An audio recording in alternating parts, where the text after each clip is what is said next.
Imagine you are walking up the stairs in your own home, a path you have traveled thousands of times over the years. But today, something feels different. You reach the top and realize your breath is coming in short, shallow gasps.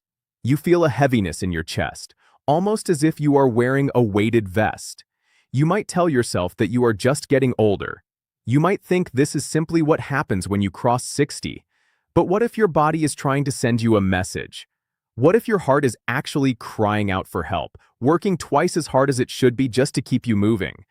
When we reach our 60s and 70s, our heart becomes the most precious engine we own. It has been beating without a single second of rest for decades. However, as we age, the signs that this engine is struggling become quieter and more subtle. We often expect a heart problem to feel like a lightning bolt, a sudden and dramatic pain in the chest that knocks us off our feet. But for many of us, the heart doesn't scream. It whispers. It gives us small, easy-to-ignore clues that it is working way too hard to pump blood through our veins.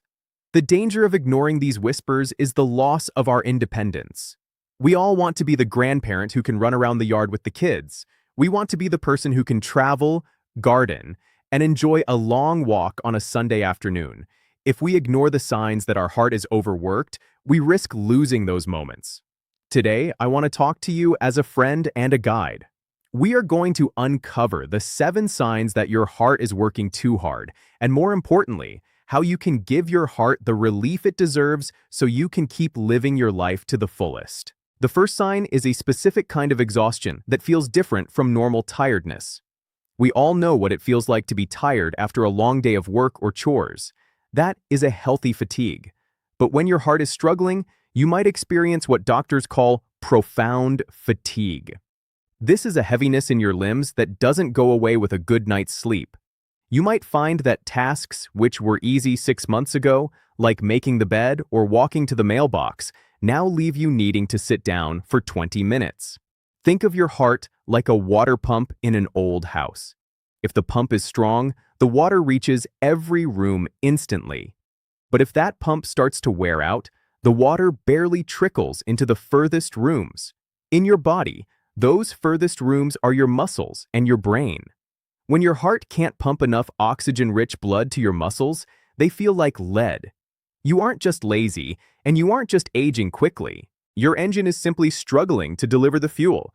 If you find yourself canceling plans or sitting out of activities you used to love because you just don't have the go anymore, pay attention. Your heart might be asking for a break. The second sign is something many people dismiss as a lung issue or weight gain, but it is actually one of the most telling signs of an overworked heart. It is the feeling of breathlessness when you are lying down. Have you noticed lately that you need to prop yourself up with 2 or 3 pillows just to breathe comfortably at night? Or perhaps you wake up in the middle of the night feeling like you need to crack a window to get some fresh air. This happens because when the heart is weak, it can't effectively move blood from the lungs back out to the body. When you lie flat, gravity causes fluid to settle in your lungs, making it feel like you are breathing through a wet sponge. This is a major red flag. If you feel like you are suffocating the moment your head hits the mattress, or if you find yourself sleeping in a recliner chair because it's the only way to catch your breath, your heart is working in overdrive. It is struggling to manage the fluid levels in your body, and it needs professional attention. The third sign is hidden in your lower body. Take a look at your ankles and feet at the end of the day. Do you see deep indentations from your socks? Does your skin feel tight or look shiny? Many seniors assume that swollen feet are just a part of standing too long or eating too much salt. While that can be true, persistent swelling, known as edema, is a classic sign that your heart is failing to pump blood effectively against gravity. When the heart can't keep up with the demand, blood backs up in the veins. This pressure forces fluid out of the blood vessels and into the surrounding tissues, usually in the lowest points of the body, like the ankles and feet. If you press your thumb into the swollen area and it leaves a pit that takes several seconds to disappear, this is not just normal aging. It is a sign that your circulatory system is under immense pressure. Your heart is working too hard to pull that blood back up from your feet, and it is losing the battle. The fourth sign is one that often surprises people because it feels like a digestive problem. It is persistent indigestion, nausea, or a feeling of fullness in the upper stomach. We often associate heart problems with the chest, but the heart and the stomach share many of the same nerve pathways. For many people over 60, especially women, a heart that is struggling will signal its distress through the gut. You might feel a dull ache in your upper abdomen or a sense of heavy indigestion that doesn't go away with antacids. This is sometimes called a silent warning. If you feel sick to your stomach or unusually bloated after minor physical activity, don't just reach for the Tums. Your heart might be struggling to get enough blood to the digestive tract, or it might be sending distress signals that your brain interprets as stomach pain. This is how the heart cries for help when it can't get your attention through the chest. The fifth sign is a change in your cognitive clarity or a sudden increase in dizziness. Have you been feeling a bit foggier lately? Do you find yourself feeling lightheaded when you stand up quickly from a chair? While we often worry about memory loss as a sign of dementia, it can also be a sign of an overworked heart. The brain is the most oxygen-hungry organ in the body. If your heart is struggling to pump blood upward against gravity, your brain is the first to suffer from the lack of fresh oxygen. This can lead to confusion, irritability, or a persistent feeling of being spaced out. If you feel like you are walking on a boat, or if the world tilts slightly when you move, your heart may not be maintaining the steady pressure required to keep your brain fully fueled. This isn't just a senior moment, it's a circulation moment. The sixth sign is a racing or irregular heartbeat, often described as a fluttering or a flopping fish in the chest. As we age, the electrical system of the heart can become scarred or worn down. When the heart is overworked, it sometimes tries to compensate by beating faster or out of rhythm. This is your heart's way of trying to make up for its lack of strength. It thinks that if it beats more often, it can move more blood. But an irregular rhythm is actually very inefficient. It's like a car engine that is misfiring. It uses a lot of energy, but doesn't produce much power. If you feel your heart skipping beats, or if it suddenly starts racing while you are just sitting on the couch watching television, you must take it seriously. This instability can lead to blood clots or even a stroke if left unmanaged. Your heart is telling you that its internal timing is failing because it is under too much stress. The seventh sign is the most subtle of all, but perhaps the most heartbreaking for those who love their independence.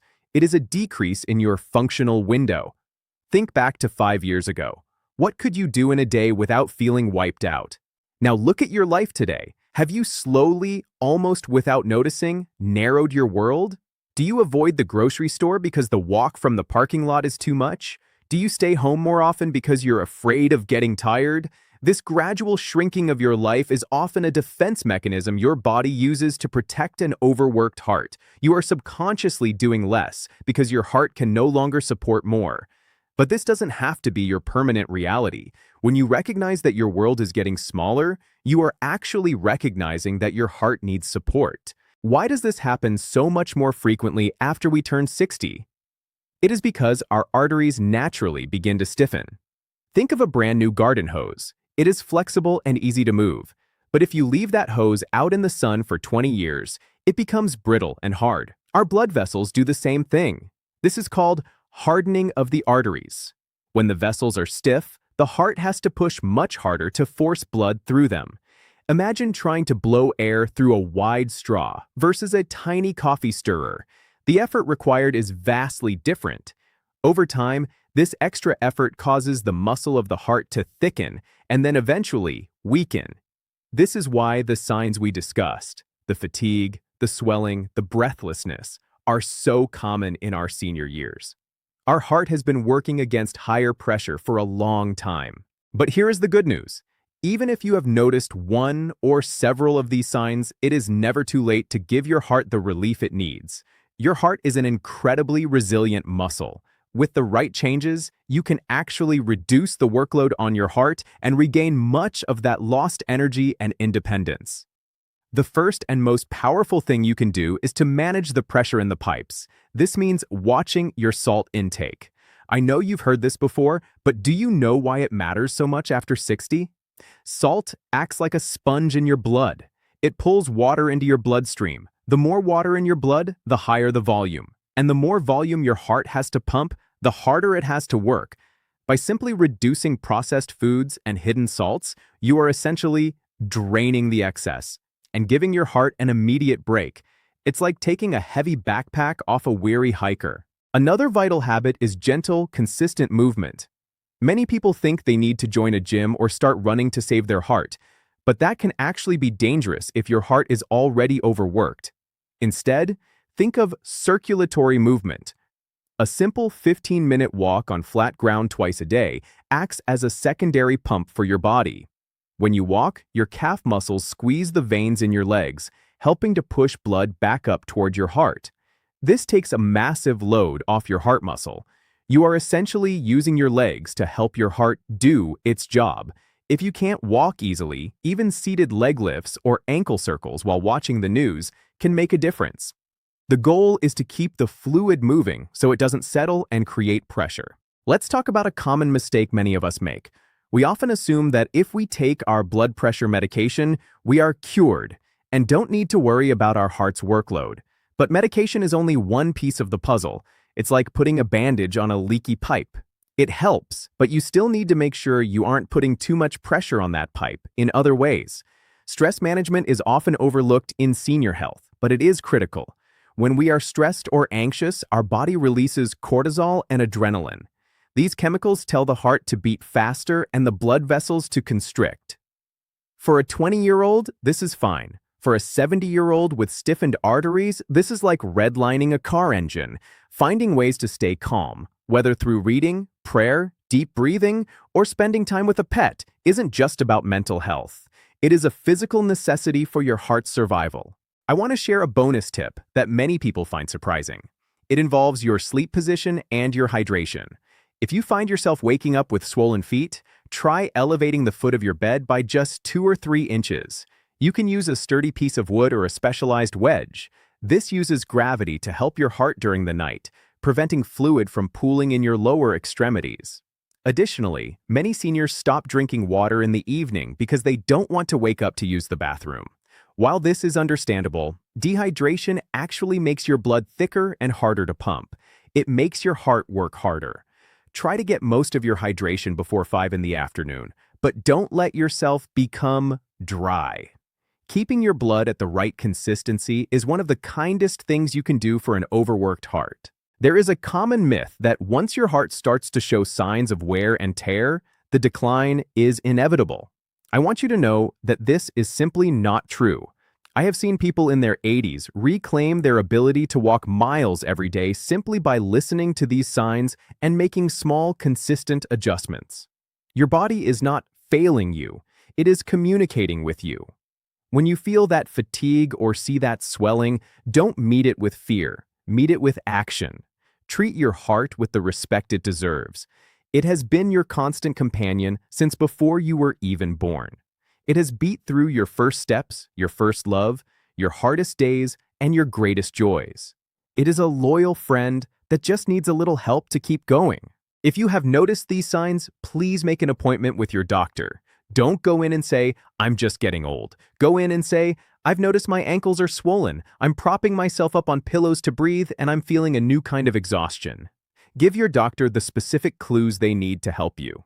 Often, a simple adjustment in medication or a minor change in diet is all it takes to shift the burden off your heart and give you back your quality of life.